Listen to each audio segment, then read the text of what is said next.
Motorsports360 is back in your life. Wherever you may be, however you may be listening to us, live from Genesee Community College in Batavia, New York, live on TuneIn, on YouTube, and on 90.7 FM. Hope you all are having a great start to your Tuesday and to your week. Murray Scal here, back at it once again. We've got a good show for you today. Today we'll be talking Daytona, we'll be talking overtime lines, we'll be talking William Byron, and previewing many races. All right, so here's the crew we got for today. First off, we got Michael. Howdy. We got Cody. Hello, YouTube and radio world. How's it going today? And we also got our guest, Kelvin. What's up, bro? Oh, not much. Independence Day was yesterday, so yesterday was Tuesday. Today's Wednesday, Marty. Oh, yeah, that's right. You're right. It is. Yeah, we were off. We couldn't do yesterday because the college was closed. This is our first strip of the day. Anyway, if you want to be a part of the show and you are watching or listening, just go to my YouTube page, Murray Scal. Click on our latest episode of Motorsports 360, and you can find us in the live chat, such as what Luke Rainey is doing. What's going on, bud? How are you today? Alrighty, so let's get on to the program. So let's first recap the Cup race at Daytona. Oh boy, a Saturday night showdown. Looked like we were going to have to move it to Sunday. But no, luckily we got it in within 3 hours, 17 minutes, and 12 seconds. It all started on lap number 7, Ryan C. blowing an engine. Then lap 9, Cole Witt blowing an engine. Then lap 14, DJ Kennan blowing an engine. And then your stage 1 top 10. Brad Keselowski took stage 1 with Dale Jr. in 2nd, Ryan Blaney 3rd, Clint Bowyer 4th, Joey Logano 5th, Michael McDowell 6th, Jamie McMurray 7th, Kurt Busch 8th, Matt Kenseth 9th, and David Reagan is 10th. And then it gets big. Before stage 2 is nearly over, we get our first big one involving numerous drivers such as Austin Dillon, Joey Logano, Martin Truex Jr., and others. And then your stage 2 top 10 were Matt Kenseth, followed by Denny Hamlin, Jimmy Johnson, Kurt Busch, David Reagan, Kevin Harvick, Casey Kane, Ty Dillon. I almost said Casey Mears for a moment. Yeah, that was a long time ago. Yeah.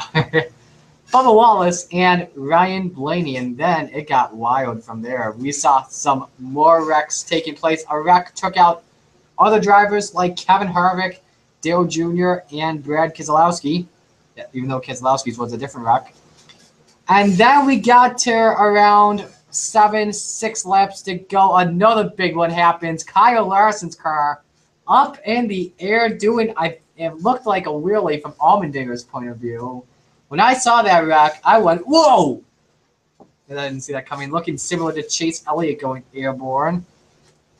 That wreck took out numerous drivers, but not just Kyle Larson. It took out Kurt Busch, Matt Kenseth, Ryan Blaney, Danica Patrick, and I believe it took out Hamlin as well. Then we get to the final restart, and at the end, you want to know what some deja vu is? Ricky Stenhouse Jr. making the same pass on the same lap in the same turn. A low-line pass, not on the same driver, though, but in his same paint scheme for third bank, taking the win at Daytona, his 2nd win of the season. Clint Bowyer finished 2nd, Paul Menard 3rd, Michael McDowell 4th, Ryan Newman 5th, David Reagan 6th, Brendan Gaughan 7th, A.J. Allmendinger 8th, Eric Jones 9th, and Chris Buescher is 10th. I do want to give a round of applause to Corey LaJoie, the 23. He did not finish in the top 10, but he did finish in 11th. How about that? And no one does it. Really? Really? We just wanted you to be the one that claps, Marty. Well, what about Brendan Gaughan? What about... Wait, We should what be about... counting McDowell because he finished in 4th. There you go. And don't forget Brendan Gaughan as well, finishing 7th, and he doesn't even drive full-time. Hopefully we're not blowing our listeners' eardrums out. Marty, it's just loud because we have headphones on. Yeah. Anyway, that was a good race. Let's go to the race that lasted 2 days. The Xfinity Series race at Daytona. So, first caution came out lap 11 for rain. Then it led to all the drivers going to the Decagon because there was an MMA event that same night. It should have happened after the Xfinity Series race. However, though, it started an hour early, having all the drivers go watch that. Then we resumed the race on, I believe, let's see, what was it? It was lap 37 for Lightning in the area. We were delayed, I believe, like either 2 or 3 hours. The restart around 3:36 because that's when you and I went in to watch it at the ramble. Yeah. Top 10 for stage 1 was Blake Cook, and that was followed by Ben Kennedy, Brennan Poole, Daniel Hemrick, Elliott Sadler, Matt Tift, Casey Mirror, and I finally got that one right. Excuse me. Jeb Burton, Ty Dillon, and Tyler Reddick. And then continuing on with the race, we had a minor accident on the front stretch on around lap 51, which would bring a near end to, well, it didn't really bring an end to stage 2. It involved Cole Custer, Blake Cook, Daniel Suarez, Eric Jones. Who was the 90 car? I forgot who that was. Let me see. Josh Williams. No, that was the 92. Brandon Brown was the 90. Josh Williams was the 92. Okie dokie then. Then stage 2 concluded. Your top 10 was Elliott Sadler, William Byron, Dakota Armstrong, Ty Dillon, Tyler Reddick, Michael Arnett, Brendan Poole, Brandon Jones, Ben Kennedy, and Spencer Gallagher. And then it got wild from there. Lap 87, we had another accident on the front stretch involving Chris Cockrum and Jeremy Clements. I believe that was Chris Cockrum in the 25. Let me just make sure that is true. Yes, it is. That's true. And then lap 93, another incident coming off turn 4 happened. William Byron gets into Brennan Poole, turns him around, and Ty Dillon nowhere to go. But luckily, they did not take out many of the drivers. And then lap 99 lap 98 in the race. 3 laps to go for the lead. William Byron bumps Joey Logano out of the way. That's the greatest thing I've ever seen in the Xfinity series. That'll teach you to block too early. No, that would teach you to not race with the Xfinity series drivers when you're a Cup Series regular, Joey. Then the big one broke out on lap 99 with 2 laps to go, taking out Cole Custer. I believe the 5 was Casey Kane, if I'm correct. No, it was Michael Arnett. That's right. Justin Allgaier, Ryan Reed, Matt Tift, Eric Jones, Daniel Hemrick, Brandon Jones. Who's the 40 again? I believe that was, I forgot who. Oh yeah, Timmy Hill in the 40. Also taking out Tyler Reddick and Casey Mears. Then we head into NASCAR overtime. And once again, just like the Cup race at Dover, the overtime line determines who wins the race. Well, determines the ends of the race. So we had a wreck on the backstretch. That was before NASCAR, before the leader crossed the overtime line.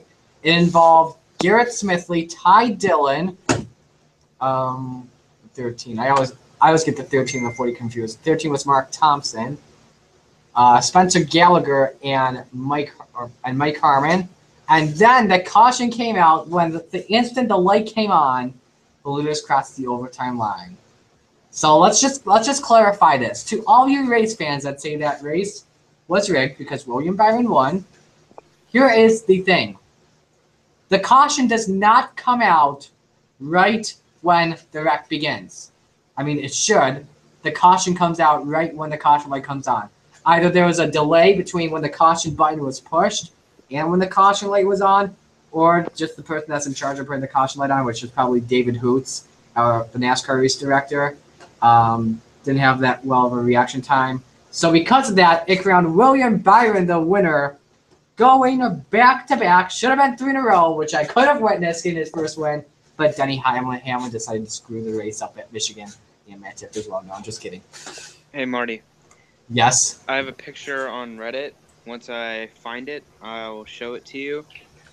That'll be for the YouTube viewers, but it'll show that the overtime line does not make any sense and should be removed effective immediately, even though it's not going to happen. But I do have a picture for you guys as well. I showed Kelvin this earlier on, but I'll show you guys as well. yeah, I'll show it later. Go ahead. All right. Your top 10 for the race was William Byron, Elliott Sadler, Dakota Armstrong, Jeb Burton, David Starr, Ross Chastain, Brendan Poole, Joey Logano, Brendan Gaughan, and Joey Gase. Round of applause to Dakota Armstrong, Jeb Burton, David Starr, Ross Chastain, and Joey Gase.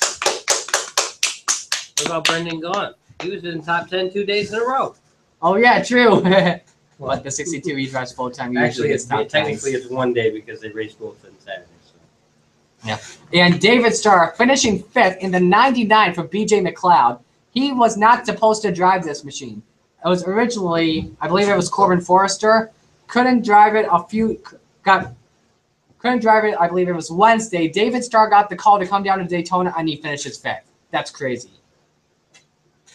So, yeah, that does it for the race recap. Let's get on to the headlines from the past week. Oh, yeah, let's just see first off what you guys are saying in the chat room. What's going on to Elijah? Luke was at the Cup race. Nice. He thought it was the greatest race of the year. Hello to Julius and Carter. Julius is here to bring unnecessary information. Carter race 2 of Xbox Amateur Series will be tomorrow. Carter's not surprised about anything. Paul Menard 3rd. Oh, yeah, that's right. He did get 3rd at in the Cup race. Forgot about that. Luke felt bad for Ty Dillon. I wanted Ty Dillon to win badly. That's all he kept texting me. Come on, Ty Dillon. Come on, Ty Dillon. I mean, Kelvin wanted Casey Kane to win that race. That car was so fast until he got loose with 6 laps to go, and then he was in the back. I was like, oh, man. Alrighty. So, let's get on to the headlines. So, Greg Galding, who's been driving the 23 a lot, not been in the 23 for the past few weeks, he got a call from Premium Motorsports. He will be driving the 55 at Kentucky and New Hampshire. Their main entry in the Cup Series has been the 15, which is the charter team. They have an open team as well, which is the 55 for Derek Cope and other drivers. Throwback schemes have been announced for Austin Dillon and Ryan Newman. They will be honoring Dale Earnhardt at Darlington. It will be the same scheme, just different sponsors. Austin Dillon will still have American Ethanol, while Ryan Newman will still have the Caterpillar scheme. It's one of the most iconic paint schemes in history. For all you YouTube viewers, let me show you the pictures of what they look like. There you go. There you go, boys. All right, continuing on. So the International Speedway Corporation, which owns many tracks, most notably Daytona, Talladega, they reported Monday that Cup attendance was down an average of 6.5% for the 6 races that held in the second quarter. Those races during the second quarter included Phoenix, Auto Club, Martinsville, Richmond, Talladega, and Kansas. That is very interesting. And I have a feeling if you broke it down by things, Talladega, Richmond, and Martinsville had nothing to do with those declines. It's going to be Phoenix, Auto Club, and Kansas. I agree. So Stewart-Haas Racing could look a little bit different in 2018. Michael, you may want to pay attention to this, because I know how much you love to bash on Danica Patrick. So Kevin Harvick... It's bashing, it's stating the truth.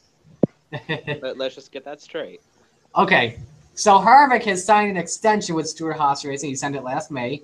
Clint Boyer is in the first year of his contract, but Kurt Busch and Danica Patrick are not locked in for the next season. Gene Haas, one of the co-owners of Stewart-Haas Racing, said that the contracts are signed and expire at all different times.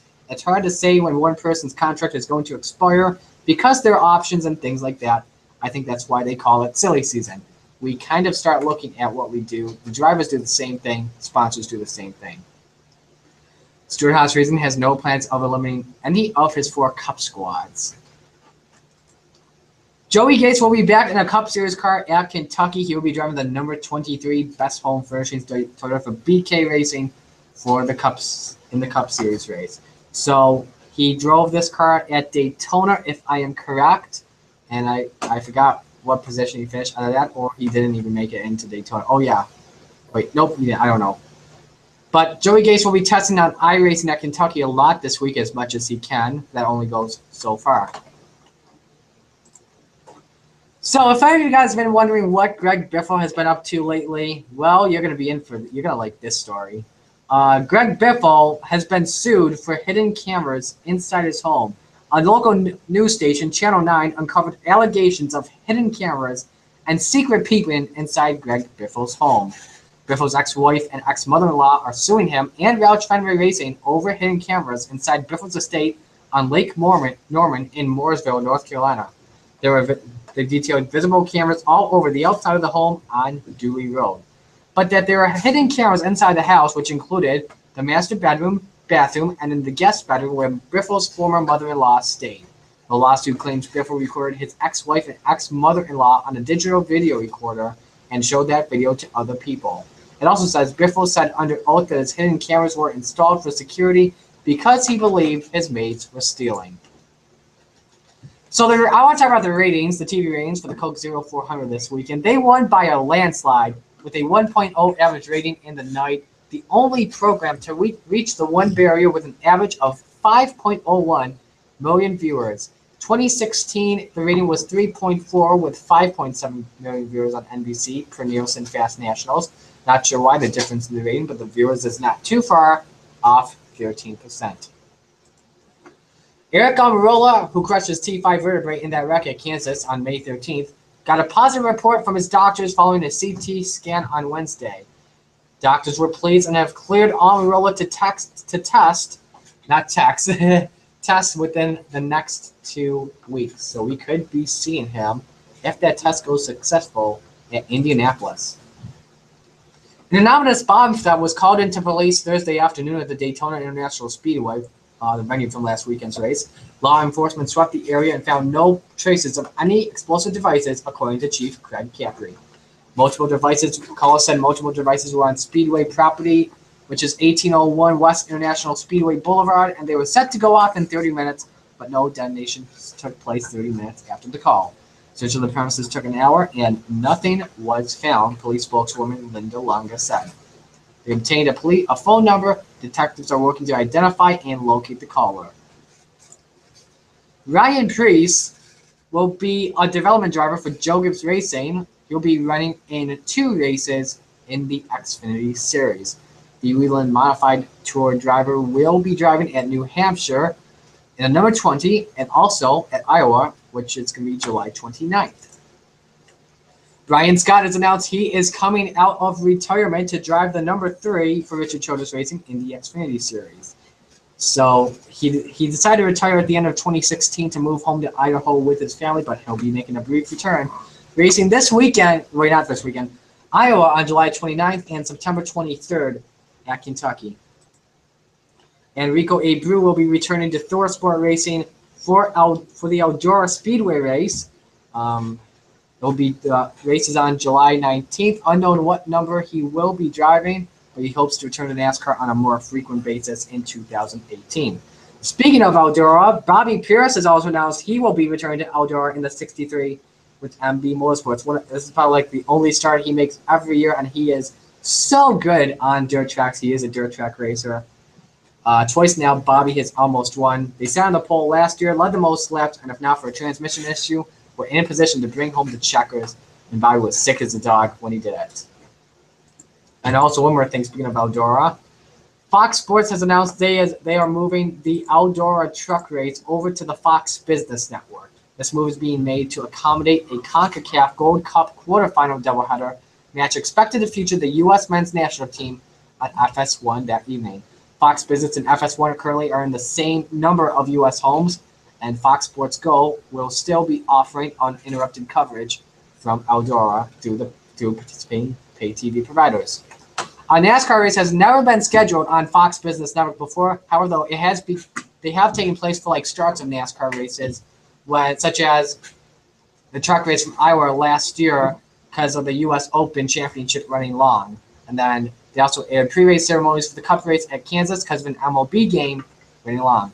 So that does it for the headlines. We're going to play our public service announcements real quick like usual. So yeah, we will be right back. Stay with us on Motorsports 360.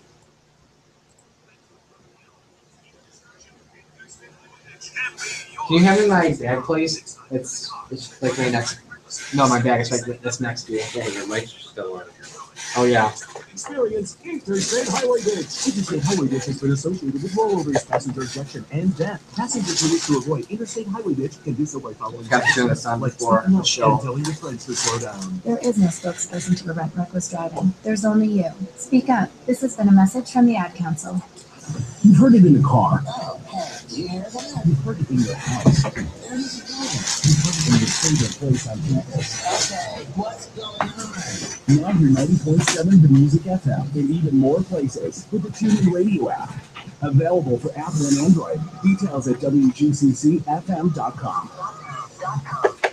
Welcome back to Motorsports 360. Let's take a look at what you guys are saying in chat on YouTube at the moment. So Julius Anderson thinks that his thought is Kurt Busch may be resigned, but he's not sure about Danica Patrick. Hello to Kenny Strong, who just joined. Julius is thinking what would happen to Bubba Wallace. Elijah Gordon, how usual, Max the Hedgehog, thinks he may run a limited schedule, driving on number 60 in the Xfinity Series. So now it is time for discussion time. Let me just load up my rundown on here. Pretty easy to find the rundown. I forgot to start up my computer before the show begins, but I already know of one question we can talk about. So let's talk about William Byron first. He's won 2 races in a row, could have been 3 in a row. So here is my question. Is he a front runner? Could he be the front runner at the moment to drive the number 88 next season in the Cup Series? Michael, you're first. Front runner, most definitely, just because of how successful he's been over the past few weeks. Fan favorite wise, no, everyone wants Alex Bowman to drive it, and I'm one of them, just because of how much he was able to do in it at the end of the season, and what he was able to do in the Clash as well. But for success and proven talent, probably William Byron. Okay, Cody. All right, so there's 2 drivers that could replace Dale Jr. That would be William Byron and Alex Bowman. Now, William Byron has never had experience in a Cup car. However, Alex Bowman has this experience and almost won for Hendrick Motorsports. So between Cup experience and how consistent these guys are, it'll be a very, very close race. But honestly, I see Alex Bowman replacing Dale Earnhardt Jr. because I actually have this whole thing that I'm only going to explain generally. It goes by driver's talents versus the material of the car, of how fast it is compared to everybody else. I see the 48 being the fastest, 24 being second fastest, 88 being third fastest, and 5 being the least fastest. So what I see from there is Casey Kane probably going out, and then Justin Allgaier replacing him. Byron, I would not put him in a Cup Series until Jimmy Johnson retires. So then Byron replaced Johnson, which would need Alex Bowman to replace Dale Jr. There you go. There's your lineup for the 2021 season. 5 Justin Allgaier, 24 Chase Elliott, 48 Byron, and 88 Alex Bowman. Right there. I'm going to call it. Okay. Calvin, what do you think? Because you and I have been talking about a lot about this free agent, about what happens when Junior retires before. What do you think? Well, we talked about it, and I said if I'm not trying to steal what you're probably going to say, but William Byron wins the championship, you would assume that he's going to get that ride, the 88, and Alex Bowman will take over the 5, and then Allgaier take over the 48. That's what I think is going to happen, because Jimmy Johnson's retiring within the next 3 years. So do you let William Byron sit down there for 2 years, make him run another full season like you did Chase Elliott? Chase Elliott ran 2 years in the Xfinity Series before he got his call-up.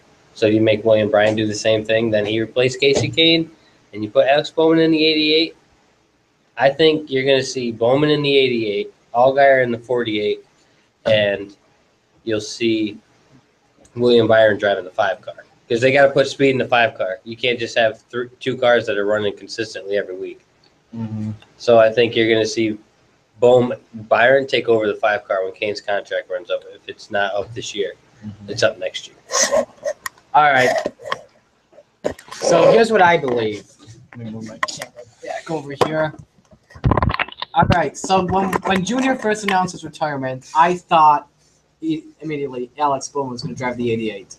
And now William Byron has won 2 in a row, which technically should be 3. Now I'm kind of in that thinking. No, I could see William Byron in the 88. I still think Alex Bowman should get that 88 next season because of his performance last season when he was filling in for Junior when Junior had those concussion-like symptoms. I mean, at Phoenix, he led the most laps and nearly won the race. which I still think he could have won if it wasn't for Kyle Busch getting into Bowman. Then Bowman took out Kenseth. So that's what I'm thinking. But if, just like Kelvin said, if Byron wins the championship this season, he will go to the 88 next season. Bowman would still be a test driver. And that's what I believe of it. Next question for you guys has to do with the overtime line. What do we do about it? Because it brought up a lot of controversy, like we were talking about on those race recaps. What should be done with this overtime line? Cody, you're first. About the overtime system, I've said this time and time again. I do not like the overtime line when it comes to every other track except for Daytona and Talladega. Now, why do I say that? It's because if we do 3 attempts and then we see what happened with Kevin Harvick at a chase race at Talladega recently, which in my opinion was one of the most controversial finishes ever when it comes to overtime, then we wouldn't get this mess. Now, I understand the controversy when it comes to 1.5 milers, when Jimmy Johnson stole the Atlanta win and some other drivers stealing wins who should not have won the race, honestly. With Daytona and Talladega being these plate tracks, I do not see controversy all that much. Yes, we get people mad, but I feel like if we were to do this overtime system where you get a line more towards the end of the track, I see it being Daytona and Talladega. That's it. Guys, it's only because to prevent controversy with what Kevin Harvick did. So, in my opinion, I'm not going to be biased here. If you want to blame somebody for the overtime line, blame Harvick. All right, Kelvin, what do you think about the overtime line, bud? Can't stand it. Because you watch this race that just happened. You could see the wreck happening before they're clearly to the overtime line. But then they have that one where, yes, they're crossed the line when the light comes on, but guess what? There's a delay in that light. I'm telling you right now, there was a delay getting that caution light hit. And you can't tell me there wasn't. Because the straight-on angle that they had of them coming down the backstretch at Daytona, the light should have been on the second that car spun around. It normally is. As soon as they see a car touch the wall, the light's on like that. That light was delayed by at least 6 seconds. Because no way. You need to get rid of it. Why do you, okay, go back to your 3 attempts. Give me 3 attempts, and if you don't get it in 3 attempts, I'm sorry, you shouldn't be driving a race car. Because eventually you're going to wipe out enough cars where it's not going to happen. So give me the 3 attempts back. I don't care about Kevin Harvick ruining it for everybody. I think Kevin Harvick's to the point now where he's starting to hate this overtime line too. Yeah. All right.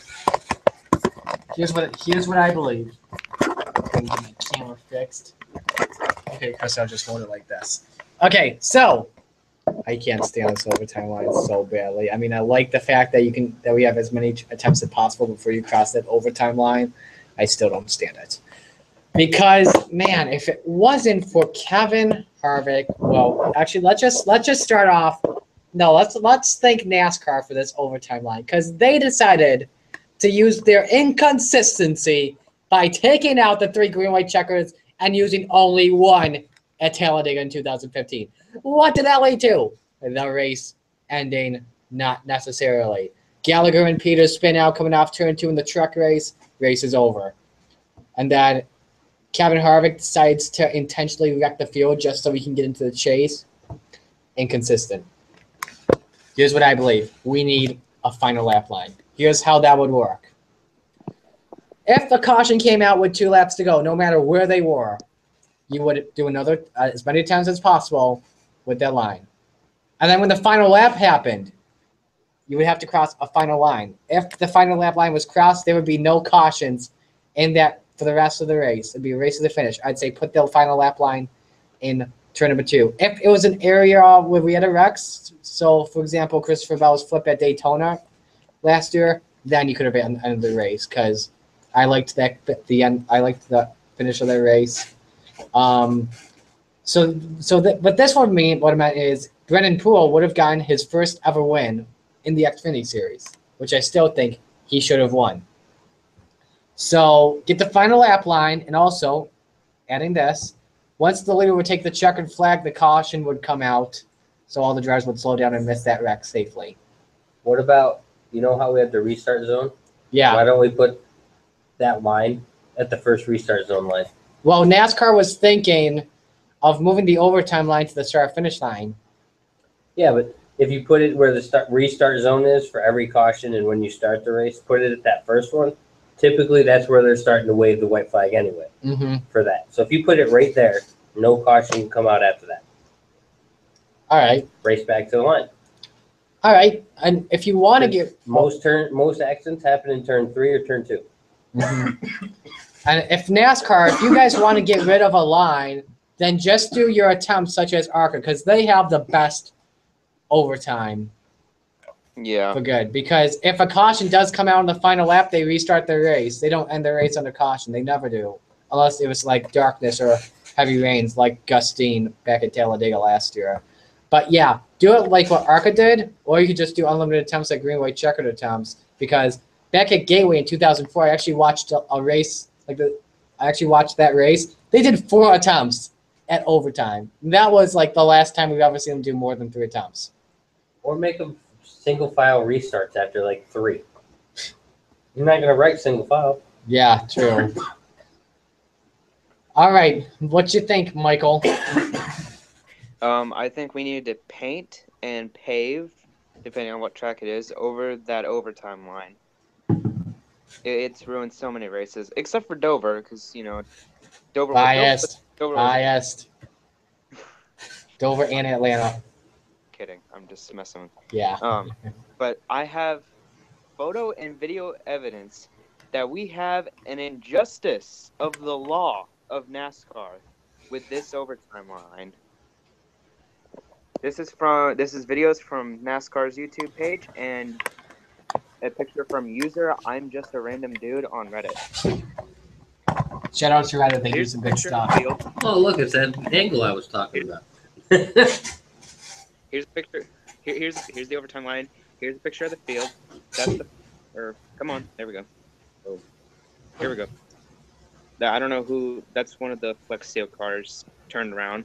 And the overtime line is all the way down here. Look how far they have until they get to the overtime line. Now let's go to the videos. Give me just a second here. I have them all loaded up.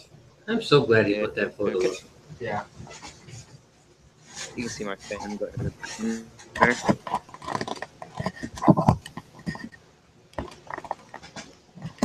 There it is. Look how many cars are wrecking already. Where's the caution? Where's the caution? They weren't even to the overtime line yet, and they could have thrown the caution already. The caution should have come out like maybe 100 yards before they got to the finish. Because we all know that NASCAR is very caution happy. They're very trigger happy with that little caution light button, whatever they use to put it out. Caution should have come out already.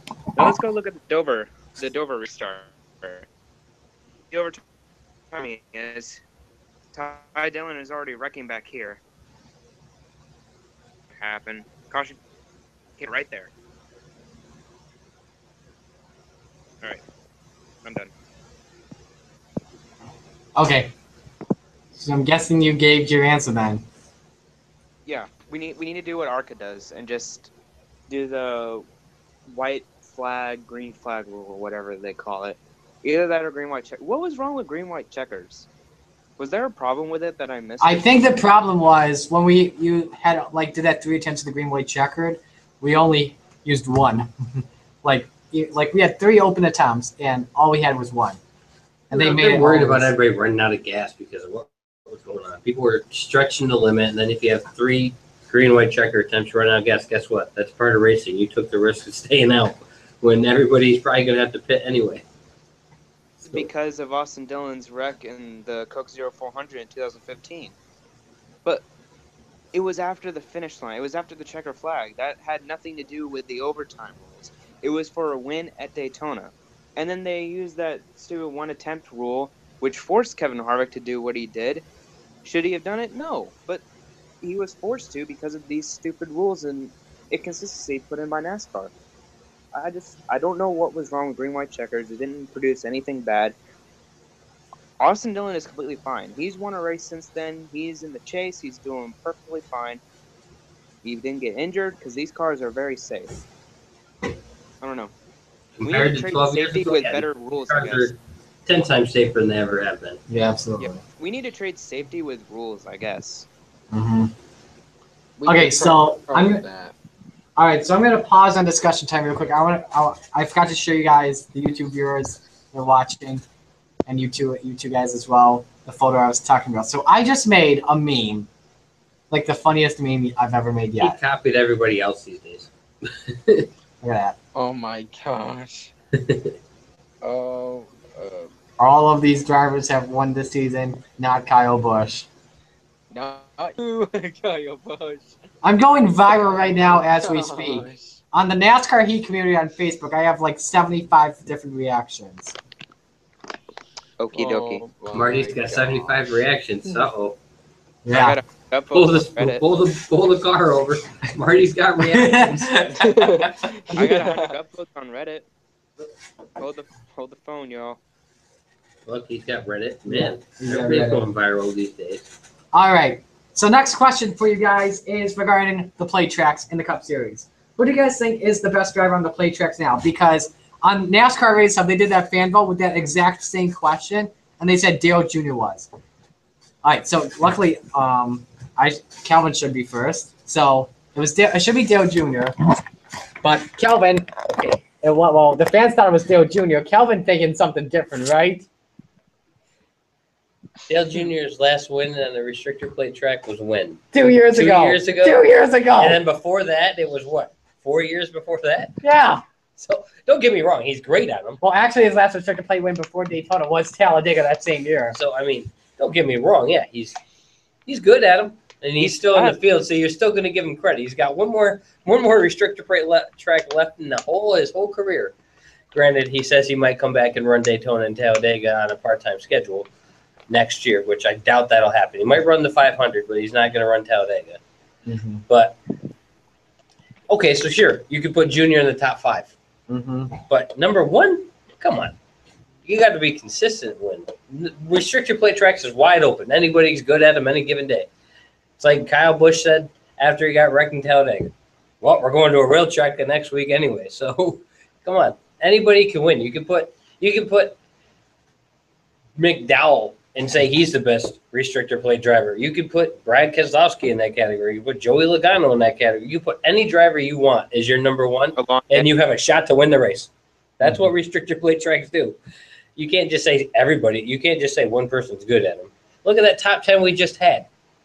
None of That those was top 10 incredible. drivers. That was the best. I mean, come on. None of the. I guarantee you, nobody picked that top 10. Well, I bet you that top 10 won't happen again next and Talladega in October. Not gonna happen. You know who's probably gonna be up there though? Stenhouse.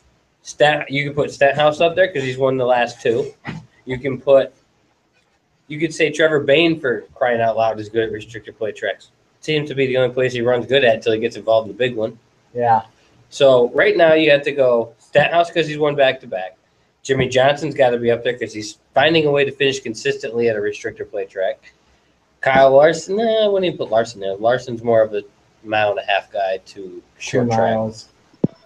And a road course. He's dialed it in on a road course. So my top 3, I'll give you 3. Stenhouse, Johnson, Junior. Just to make Junior Nation happy. That's where your Junior's going, is 3. So I believe the best driver on the restricted place at the moment, it's a tough question. Because when we go to Talladega for the chase race, Joey Logano has won the last 2. Brad Keselowski, yeah, I mean, he won at Daytona last year. He dominated segment 1 this past weekend. Yeah, you could put Keselowski, but yeah. But when it comes to winning, because winning is basically the main thing that counts, Stenhouse easily. I believe he's the best plate racer right now. His first 2 wins, both on plate tracks. It's just like Ryan Reed. Where does Roush Racing come from on restrictor plate tracks? Yeah, I mean the Fords. I believe if when it comes to manufacturers, they're the best when it comes to the plate tracks. But right now, I believe Ricky Stenhouse Jr. is the best because look at that, 2 to go on overtime, same pass, same turn, same paint scheme. Plays used after the Talladega chase race. I believe as long as Stenhouse advances to the round of 12 safely, which I believe he could because the playoff points do accumulate, I believe he would advance to the round of 8. That's what I think. What do you think, Michael? Sorry, I had to take a phone call. Are we still on the same question? Yes, who's the best plate racer? Okay, best plate racer is Michael McDowell, hands down. He finishes top 10 consistently as long as he doesn't get wrecked. Chase Elliott needs to stop running his mouth before he looks at the video. Yeah. All right, Cody. I don't know, actually. This can get a little random because in order to determine who really is the best plate driver, you're going to have everybody stay in the race. Like all 40, 39, 38, I don't care what car mount it is. You still need to get them every single car out there in order to say, hey, I am the best. You're not going to say, I am the best, and then I wrecked too many times. So you're really going to take a look at it this way. So that's why a whole bunch of people have been saying Junior, because Junior tends to wreck a lot. And this is how I explained last week to why I did not pick Dale Earnhardt Jr. to win, was because he tends to get bad luck all the stinking time. And that's why I did not pick him at Daytona, despite he seemed to be a strong contender. But let's take a look at his career stats, guys. 17 wins, and that does include exhibition races. And Brad Keselowski, to compare with him, you gotta say he's one of the best at Talladega, but when you take a look at Daytona, other than that win, that could be one of his worst racetracks. And I'm a Brad Keselowski fan, I'm saying this. So, I gotta say, a driver who's got to be the best on the list, has got to be good at both Daytona and Talladega. And who cannot say that? Well, never mind. I'm going to stop myself in the middle of a sentence. You got to get contenders like Ricky Stenhouse, Michael McDowell, and Dale Earnhardt Jr. Those are the three drivers that might be the most consistent on the plate tracks as of right now, as you look in regards of who's good at both Talladega and Daytona. But out of every stat, every statistic, despite that Ricky Stenhouse would be the best plate racer in 2017, that does not mean all time, people. That does not mean in the modern age. So the best plate driver in the modern age has got to be Dale Earnhardt Jr., hands down, right there. Dale Earnhardt Jr. would be the best plate racer out of all the active drivers there. I would say Brad Keselowski second.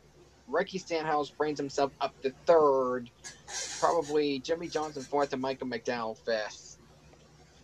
Wait a minute. Did Dale Jr. even finish any of the restrictor plate races so far this year? Pretty sure he wrecked in the 500. Yeah, he wrecked in the 400, and I'm pretty sure he wrecked in Talladega too. He didn't wreck in Talladega. He had a loose wheel, I'm pretty sure. He got like 18th, but he still finished. Yeah. Okay. Oh, yeah. And Michael, real quick, Elijah says that you offended him because he's a Chase Elliott fan. I'm sorry. I was just kidding. I just wanted to clarify that I was just poking fun and that I wasn't being serious. I'd have to say that of recent history, like the past maybe decade, 12 years, something like that, Dale Earnhardt Jr. would definitely be the best restrictor plate racer. Recent history, Brad Keselowski. This season, Ricky Stenhouse Jr., I can't believe I just said that, but Ricky Stenhouse Jr. is the best restrictor plate racer this year.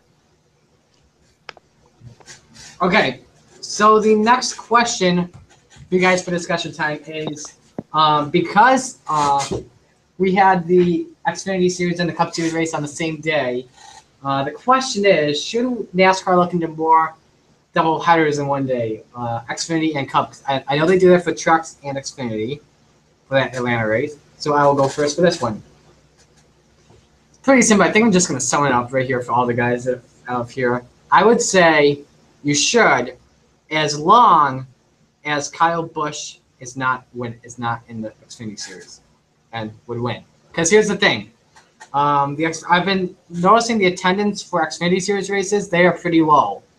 Not as big as Cup Series or not as big as the Xfinity Series was like 10 years ago. Because I remember, Kevin would probably remember, back at Bristol like 11 years ago, if we're talking 2000, around 10 years ago. I was there for a sellout.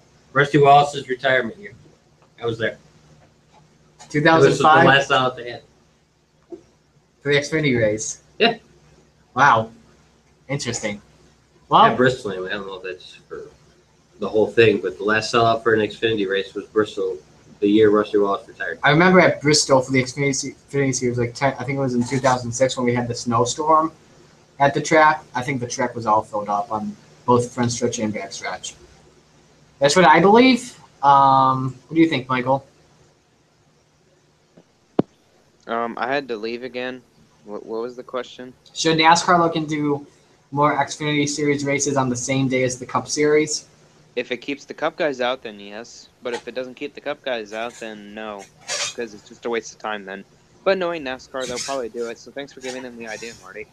No problem. Well, I give NASCAR a lot of ideas. Thankfully, I'm a member of the NASCAR Fan Council now. Yeah, we know. Actually, it would, in all seriousness, it probably wouldn't be a bad idea. It'd give fans 2 races in one day back to the track. Be a little bit more expensive, but Mm-hmm. I don't know. It's an idea. All right, Cody. Now, as I took a look at it this week, I was thinking, for starters, they put Joey Logano probably in the back.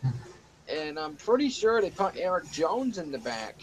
The only driver that probably got lucky out of this was Daniel Suarez, and I'll explain why. Right before the Xfinity race ended, there was the Cup drivers meeting. And we all know the rules here, folks. If you miss a driver's meeting, you got to start in the back, no matter what. Oh. So, with Logano missing it, and we heard that from radio communications more towards the end of the race, and with that being said, and with Daniel Suarez wrecked before they said that, and Eric Jones still there, I think Daniel Suarez must have gotten away with it. First wrecked, then went down to the driver's meeting so he would not have to start in the back. Unlike Joey Logano and Eric Jones, which I believe both of them had to, only because they missed the driver's meeting. So, as long as they can fix that, then that can make things a little better.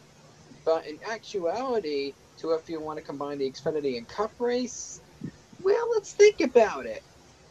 We would possibly get Crybaby, Kyle Busch in there. By the way, that is a nickname to which I'm going to shout out to the people in the NRLA podcast. We have nicknames for certain drivers, and Kyle Busch is one of them. And we also got Joey Logano in there, sometimes Kevin Harvick, sometimes Brad Keselowski, sometimes Ryan Blaney. Those guys, if we put them in the Cup car within the next hour or so after the Xfinity race, those guys are probably going to be tired out more towards the end of the race. And then you're going to get somebody like Jimmy Johnson, Chase Elliott. Let's see if I can come up with somebody else. Martin Truex. Those guys are going to pounce and take advantage of the morale of these Cup drivers that are already racing the Xfinity race, would take them out of contention. And do we want to see Johnson or Truex win over that? I would say it would not be a fair result, only because they would have their energy run out compared to the other guys who have more energy than them. Would that be taking advantage of the other guys? I feel like it would. Therefore, I would say in order to keep the racing in the Cup Series fair to the other guys, I would say not doing it on the same day unless the drivers are up for the challenge. But to me, I feel like to keep the competitiveness and the fair racing going, I would have to say no on this one. Okay. What do you think, Kelvin? Let's see. 2 races the same day. What do I do usually on a Saturday night anyway? I go to my local dirt track and I watch racing from 6 to 11. So there's, 5 hours at a dirt track. Mm-hmm. NASCAR has talked about having more night races. Most people complain that they work on Monday, so they have to go out of town, so they're taking an extra day off now because they usually take Monday off because they have to drive home, pack up, drive home on a Sunday. So why don't you move Xfinity races to Friday night and Monster Energy to Saturday night? Or have them both on Saturday. Your Xfinity race Saturday morning, your Cup race Saturday night, pack up, go home on Sunday, be ready for work on Monday. That's a good idea. Idea. Yeah. double up truck and Xfinity on Friday to bring more people. Do your truck races on Friday with the Xfinity Series race at night. Then you can run your Monster Energy Series on Saturday during the day at your regular time you normally would. So you're taking less time off of work for people, because NASCAR fans are blue collar fans who work 99.9% of the time. They're going to work the next day. You have your retirees, yes, but if you don't have to take time off of work, you're making more money. It's going to make the fans happy. Sure, you might lose out on a couple of things. The drivers are going to be probably not signing as much because they're going to have stuff to do Friday instead of, okay, you get there Friday, you go do your interview sessions on Friday. Guess what? Most of those people are at the track on Tuesday anyway. They roll in Tuesday. The crews roll in Tuesday through Thursday. Crews are rolling through. Mm-hmm. Limit your test sessions. Get rid of them. You don't really need them. You usually bring the same equipment. You bring the same tires, same aero package that you did in the fall. You bring it in the spring. Do your testing over the winter. All right. I like it. That'd be good because on Sundays we wouldn't be competing with the NFL late in the season. Exactly. Your chase races are not competing for NFL ratings. And it's actually a good idea because, Fox, thank goodness it switched over to Fox and NBC because, Fox, because here's what I'm thinking. If you have lights at your track, all of your cup races must be on Saturday nights. Because every track can get lights. Talladega's talked about getting lights for 3 years now. Or as Tristan Allen would say, every light should have tracks.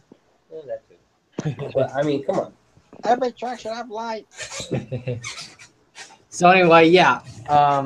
Because if you have the lights and you have the cup races on Saturday, that give the rain date for Sunday for people to still attend the race. Yeah. And like Michael said, when it comes to NBC, it wouldn't be competing with the NFL unless NBC has a Sunday afternoon race, but then it goes to overtime. Then it could affect like the Sunday night football coverage, if you know what I mean. But they would move that to Sunday. If that happens, what do they do later in the year? If you look at the rating, yeah, it's on NBC, but it's on NBC Sports Network. It's not on regular NBC. Yeah, true. And most people complain that they don't get NBC Sports Network in their cable package. If you don't get, you have to pay extra for it. Yeah, man up, pay for that, pay for it so you can watch the NASCAR races. He's got people on limited budget, like I said. Yeah, which is why I'm saying instead of having them race on Sundays, make that your rain day, and people don't have to take work off on Monday. Then guess what? They can afford when they take, because your NASCAR fans take annual trips. Mm-hmm. My annual trips are Watkins Glen because it's my home state track, and Bristol, Tennessee. That's where I go. Those are my 2 annual trips I go to. It cost me $200 to go to Bristol, and that includes both my tickets and gas to get down there and back. That's $200. All right. And then my camping is paid for in that $200. Mm-hmm. All I got to do is buy food, adult beverages, and that's it. Yeah. All right. One more question for you guys. I'm pretty sure it's one more. Yes, it is one more question. We saw that top 10 with those underdogs. Wow. And so those underdogs, usually the only time you see those underdogs have a chance to advance to the playoffs is at Daytona and Talladega. So my question is, not true. Should we have? True. Benedetto did get 6 in a BK racing car, but my question is, should NASCAR have more plate tracks? Should we have 2 Daytonas, 2 Talladegas in one regular season? Michael, you're first. Good question. I have no idea.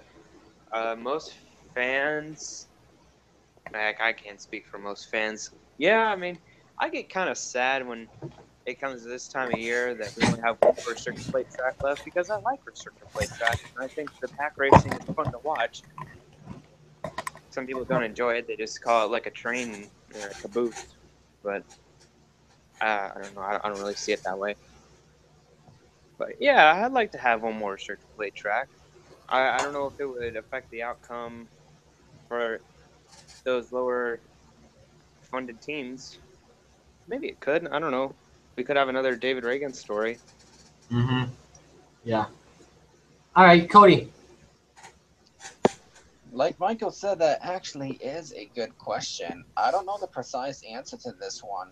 Because take a look at what's going on in the 2018 season. The entire schedule is all mixed up. I mean, we get Indianapolis all the way to the last race of the regular season. We got some tracks going out, new tracks going in for a second race, and everything is simply all messed up. So here's my proud suggestion on this one. Just have one racetrack go back down to one race. Like, I don't know, maybe Kansas. I don't know if Kansas has went back down to one race. But if they do, or some other racetrack, then maybe we can bring back Nashville. Remember when Nashville used to be a NASCAR racetrack? I say we could do one race there, have it be a standalone race. Pretty much, well, what I mean by standalone, I mean by have it only be ran once in the season. And have it be ran there more towards the end of the regular season. Maybe make it the race before Indianapolis to wrap up the regular season. So I would talk to NASCAR about putting Nashville back on the schedule and make it the second to last race of the season. And that's if, and only if, we get not 2 Daytonas and 2 Talladegas for the regular season, but have at least a 4th plate track in that regular season before the playoffs. Or we go to NR 2003 And we get build Orlando. Yeah. We build Orlando. Yeah, get Orlando. All right, I was how going to do about the this? same thing. Plate track or Eldora? Plate track. Really? Yeah. You get those underdogs. And are funny guys who have a chance to win at a dirt track? I don't know.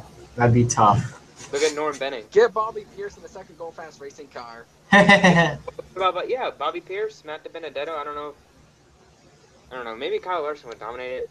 Just put Bobby Pierce in the 23 and he would win. Yeah. All right. What do you think about this, Kelvin? When's the official halfway point of the NASCAR season? Like The official. When would it officially be? Don't give me the All-Star race because that's not the halfway point. No way. Including postseason or just the Kentucky. regular Including season? postseason. Kentucky's race 18. We just so passed after the it. Kentucky race, it will be the official halfway point of the season. When does every other sport have their All-Star event? NFL and NBA. No. NBA, MLB, NHL. When are they? You can't count the NFL because they wait till the week before the Super Bowl. Middle of the season. Why are we doing ours a month and a half into the season? Well, I think they're talking like regular season because, when we get to Charlotte, that's like the halfway point of the Okay. regular season. So we just had 4th of July weekend is typically your 400 at Daytona. Mm-hmm. Why are we not making that the All-Star race? Why don't we make that the All-Star race? And then guess what you can put inside the next in your chase? What do? Put another plate race. Your first one is Talladega, and your first 16. There you go. You get one there, then you get one in stage 2. Is there any other track in the world like Daytona and Talladega? Nope, but Orlando is in NR 2003. My only solution is to build a new Daytona or Talladega, but that's probably never. Like gonna that would be something I would do. I would straight up make race 18 a non-points race. Keep your schedule the same. You don't need Charlotte. I get that's your hometown track, but guess what? Locations change every year for your All-Star event and every other sport. Yeah. Sorry, Charlotte, you're losing your All-Star event. Put it at the Daytona, at the Coke 400 is your All-Star race. The Coke All-Star, there you go. Coca-Cola All-Star 400. And look at this. He's even drinking Diet Coke at the moment. So there you go. That's what you do. Then you go to Kentucky. You just keep schedule the same. Mm-hmm. You don't get a bye week, okay? So that week that you would have the All-Star race in Charlotte, that's just an off week for NASCAR. Okay, there's one of your 3 off weeks you get in NASCAR right there. And then you race your All-Star race at Daytona, and then you can put Daytona in the chase. You put it as the second one after Talladega. Mm-hmm. That's how you put another restrictor plate in there. without having the track already built. To move from Charlotte and go to like Bristol or something. Bristol would be a good location. All right. So here's what I see. Okay, so the worst tracks in the regular season at the moment: Daytona's good, Atlanta's good, Vegas is good, but Indianapolis isn't. Take out Indianapolis for Pete's sakes, and we can get a third restricted plate race in. I mean, they could put Eldora in over Indianapolis. I would be okay with that. But if they did put in, That's okay. The school does it too. yeah. but if you take out Indianapolis, put in that third plate race, good for you. Oh yeah, New Hampshire doesn't even have any good. New Hampshire doesn't really have any good action. Like I went to the New Hampshire race last year, awful racing. Take New Hampshire and Indianapolis out. Put some plate races in. That's what I would say. Yeah, I'd be all for taking out New Hampshire.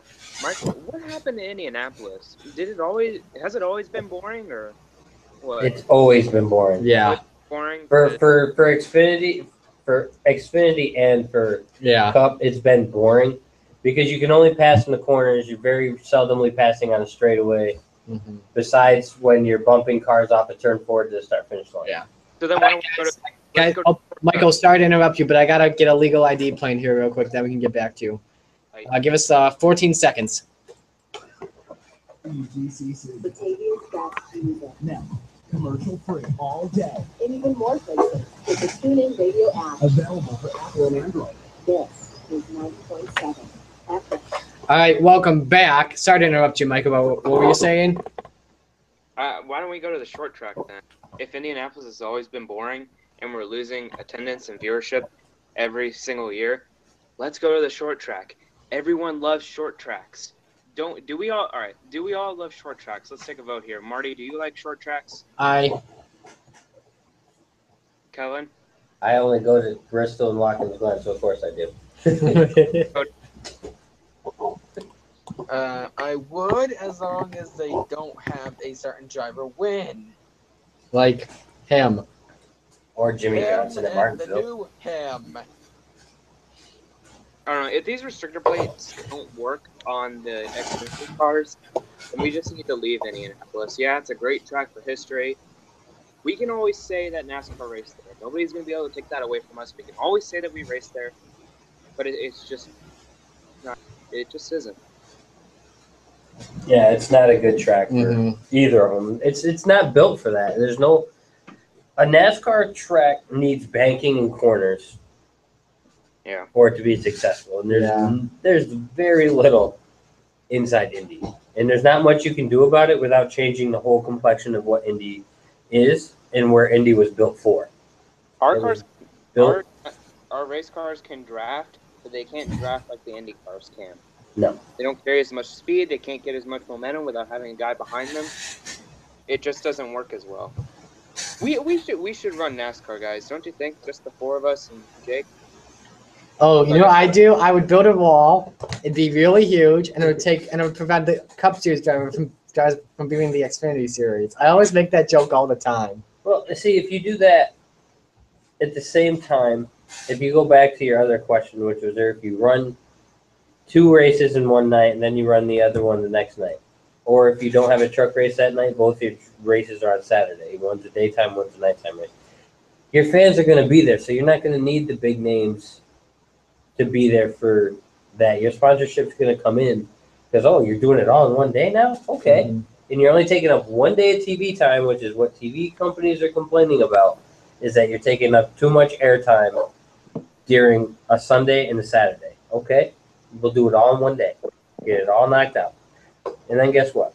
You have a couple hours in between your races, so you put some other programming in. It's not all the same. Then you put they need to bring Speed Network back. Oh, I miss Speed. And then maybe we bring in new or more sponsors because they get their name 2 races. Yeah. I mean, there's 2 races out there, so NASCAR's got to look at it. You got to think they're going to look at it.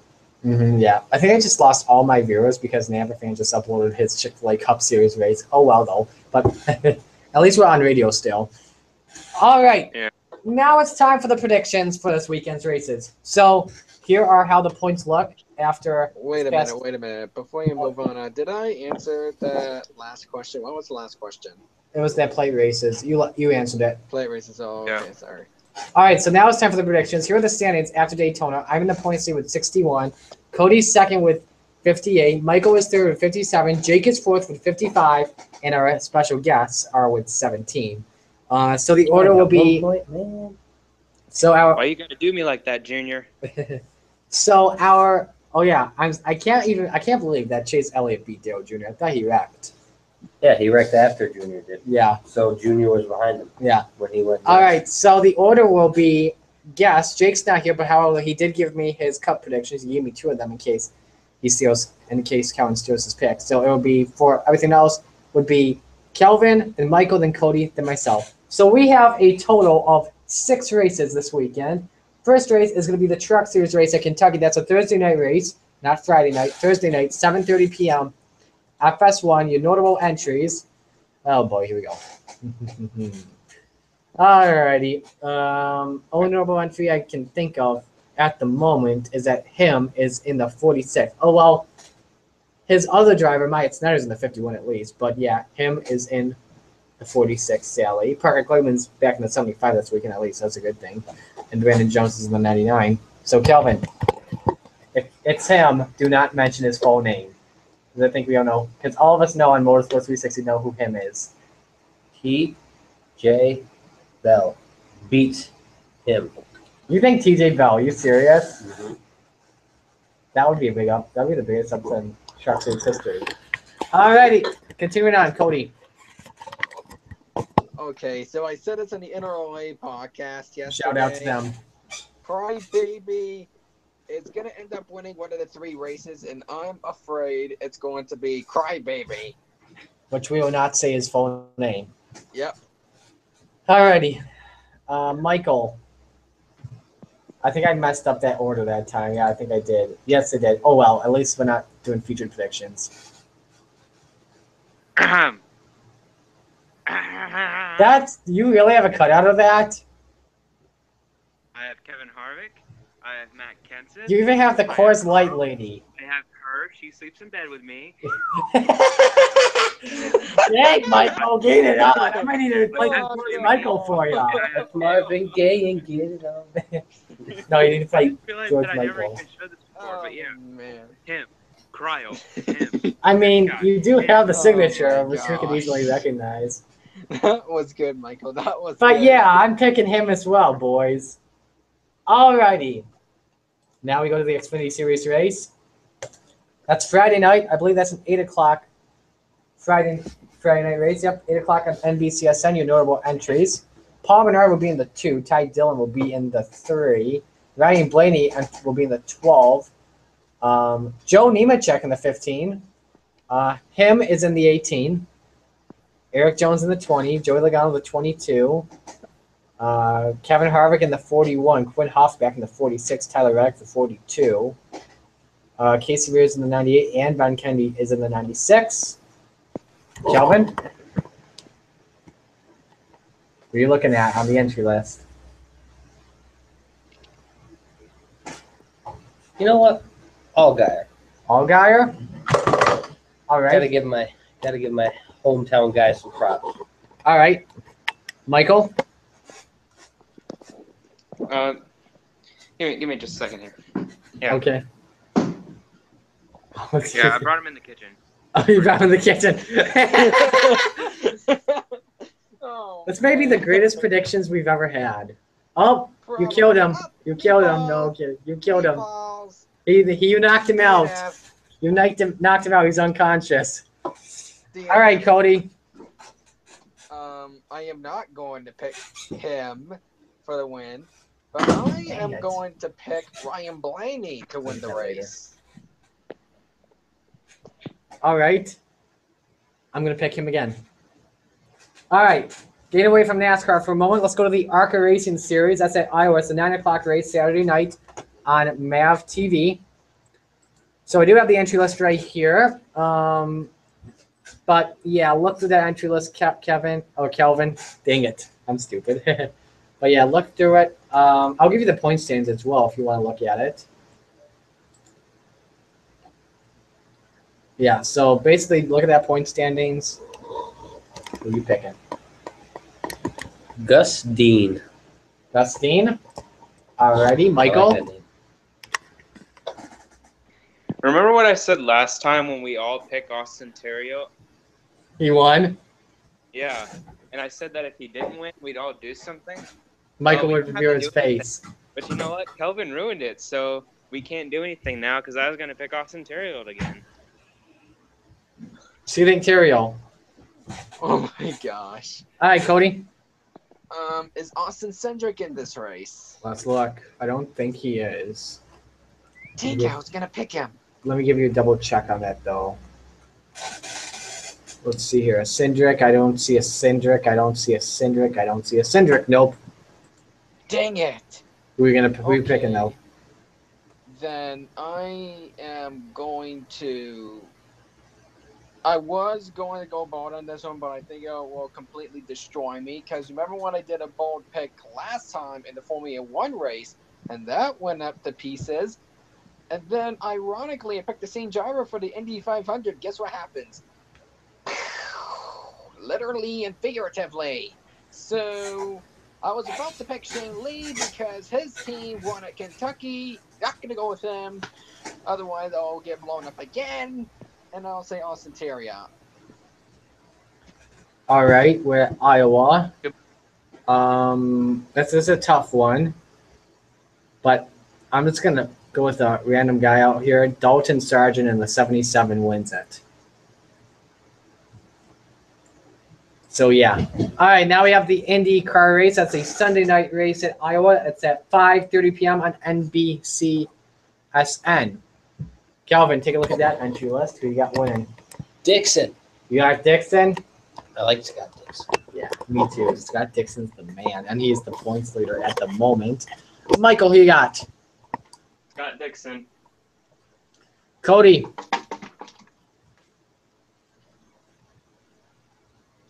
Oh, sorry, I was distracted doing something else. IndyCar race. IndyCar race. Okay, I'm gonna say Joseph Newgarden gets this one. Wow, you guys are all going to mess up this weekend because you all forgetting that one team is very good at Iowa. That's the Andretti team. Ryan Hunter-Reay wins it this weekend. All righty. Now we have the Formula One race at Austria. That's a Sunday morning race, 7:30 a.m. on NBCSN. Your pick, Calvin? Is Castroneves driving in that one? No, Formula One. Yeah, I don't know Formula One. Lewis Hamilton or Valtteri Bottas? Or Sebastian Vettel? Vettel. You want I Vettel? like the name. All right. Michael? I picked Vettel last time. So, what was the street he was? What was it? Vettel, Raikkonen, then Hamilton? I said Bottas as well. I'm going Hamilton. All right. Cody?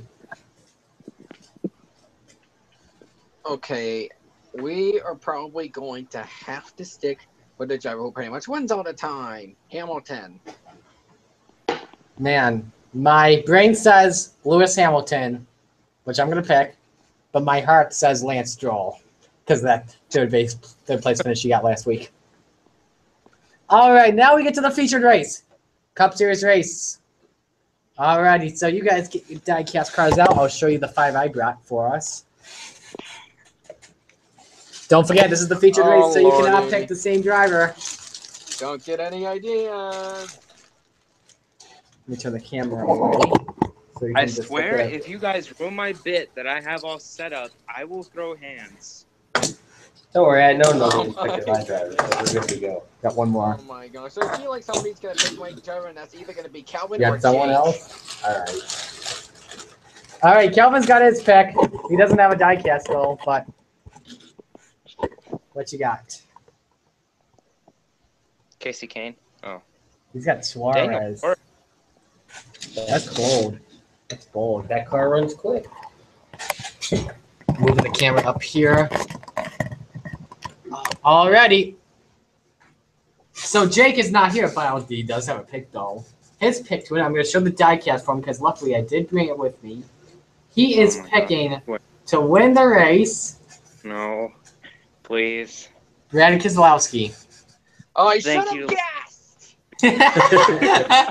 Jake, if you're listening, good job, bud. Oh, thank you. Lord. Michael, I you're thought you were packed. gonna Should have guessed. pick- Okay, well, I went ahead and looked up all the winners from Kentucky. Let's see here. What do we got? There we go. We got Brad, Kyle, Brad, Matt, Brad, Kyle. Well, that's a pretty good pick there, Jake. Brad, he's won 3 of them. Kyle Busch, yeah, whatever. You know what? Hang on. I hate you, Michael. You stole my pick. Hold on. That is the second time that this has All right, happened boys, get in out the the past broom. 3 or 4 weeks. Get out the broom, Wait. boys. You Get out broom. the I am You not found a wrong broom picking with you. now. He found a broom Kyle with him. I am not ready. Yeah, Cody's not ready because he doesn't have his webcam on yet. That's why. Yep. Okay. Thank you very much. Thank you very much. Now I'm mad at both you and Jake. I'm just mad at Because here's the Michael. deal. The 2 best drivers are gone. Yeah. And now I'm probably going to get myself screwed. Okay. That's inappropriate. Oh. I thought it'd be okay enough, but okay, thanks for the intel. Now, here's my problem. The dominant, I can't speak. Dominant manufacturers are Ford and Toyota, okay? So I wanted to pick out of all of them. Here's the issue, though, and it all starts with Jake. By the way, thanks for stealing ham. And then Michael goes on and steals my second pick. So who am I stuck with now? Okay, and I think, oh, never mind, the camera is not frozen. Darn it. Okay, I got this taken This is care why of we tell you now. the guy that messes up with the camera. You could I pick. see a fan. Yeah, but I got it. That's I a nice got it. That's a nice ceiling fan. You could pick David Rudiman. He finished second there a couple years. Oh, right, he's not racing. Yes. Okay, so I am debating between 2 certain drivers now. Now, my strategy on the NRLA podcast yesterday was to try to pick a driver that I was pretty sure they were not going to pick, and then move on to pick Brad Keselowski. Apparently, that got backfired. And add an insult to injury. Remember that weekend at Michigan, where I was originally going to pick Chase Elliott to win, and then my second pick goes to Kyle Larson, and then Marty took him? Well, that happened again. For the second time in the past 4 weeks, I get my top 2 picks taken. So now I'm stuck between 2 certain drivers. One driver has won at Kentucky before, and I picked on the NRLA podcast, and a driver who's the best Toyota driver out there so far. And if we take a look at this again, people, I'm not picking Logano, Blaney, Kurt Busch, Harvick. Here's why. Because here's a pattern here, folks. Toyota, Keselowski, Toyota, Keselowski, Toyota, Keselowski. We're in the 7th race now. And the 7th race pretty much signifies that it will most likely be a Toyota, and now I'm stuck between 2 of them. Let's think of another pattern that can help us out. Kyle Busch, Keselowski, Kenseth Keselowski, Kyle Busch, Keselowski. Who's the next? What's today's date? That What's matters. today's date? Denny Hamlin. So I am not gonna pick Denny Hamlin. I see Marty being really nervous there. What's today's date? No. Face reveal. Other. Face Yeah. reveal. That was by accident. Put it in the comments, guys. And he lost his. That was by accident. It's face reveal. Dang it. Just practice. Show us the diecast. I saw something. Where is it? There it is, Matt. Oh, there's Matt. I called it. I told him Yep. he was big. Matt. Matt Kenseth. Well, boys. Well, Did we take all your selections except for Daniel Suarez? you guys Oh my just. goodness. All right. So you guys just took off the top 2 drivers with the best rating at Kentucky. So leaves me down to the 3rd. We took Driver every driver rating. who's won at Kentucky. So this driver, Yeah. so this driver should have 2 wins, but sadly lost his first race due to pit road speeding. You guys probably know who I'm picking to win. But he's never won at Kentucky before. I don't believe Chevrolet has ever won at Kentucky. Jimmy Johnson almost did it, but it's not Yeah. Jimmy Johnson. The driver that will go to victory lane, he is sponsored by Bush. Kevin Harvick. You derped, Marty, because that's not a Chevy. Harvick drives Ford. They Oh, drive yeah, Fords now. Dang it, I forgot. But still a Chevy, though. Harvick wins it. Harvick wins it Bruce this Jr. could weekend. have won that race too, but we just decided to. Carl Edwards could have won the race too, but Brad Keselowski decided to play with our emotions. So to recap the weekend, recap the picks. Kelvin's got Daniel Suarez. Jake has Brad Keselowski. Michael has Kyle Busch. In dramatic form. Yes, in dramatic form. That was good, by the way. Yes, that was. Thank you. Cody has Matt Kenseth, and I have Kevin Harvick. All right, that's going to do it for another episode of Motorsports 360. Next week, because I have work next Tuesday, we're going to do the next episode on Monday afternoon, 4 o'clock Eastern Time. So, yeah, for Kelvin, for Michael, for Cody, I'm Artie saying so long. Say bye, everyone. Adios. And Jake in Goodbye. spirit. Yes, and Jake. In a Dodge. In a Dodge, Alonde. Batavia's best music. Now,